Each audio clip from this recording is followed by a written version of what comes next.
Hi everyone, this is a quick video on how to analyze your rejected template messages. So when you submit any template message, within few seconds, it will get approved or rejected. 99% of the times, if you're submitting the template message correctly, it will surely be getting approved, but 1% are the chances where it might get rejected. And usually Meta rejects the template messages basis two categories. One is invalid format and second one is invalid category. So if you come to your manage section, go to template messages and check out this column which is action required. This will basically be showing you all the template messages that has been rejected by Meta.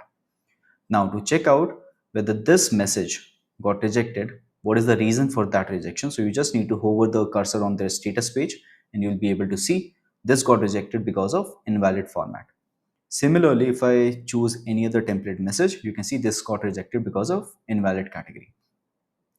So the solution to get this template message approved is pretty straightforward. The category is utility, which is invalid.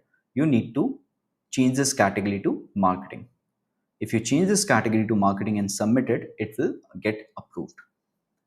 Now, talking about invalid format, so there may be multiple reasons why Meta feels like, hey, this template message is having invalid format. Because if you can see from this template perspective, I can surely say like, hey, this template doesn't have any context. So Meta will feel like, hey, this is some business who is just getting some random messages approved without any context. So they will reject this template message in the invalid format category. So you just need to make sure whenever you're submitting any template message, you have proper formatting of that, you have proper context. Each details are basically shared in the template message. And if you do, and if you make sure like all these things are in place, your template message will never get rejected. But in case it gets rejected, it will be because of these two categories only. First one is invalid format, another one is incorrect category. So in case of incorrect category, just change the category of the message and submit it again, it will get approved.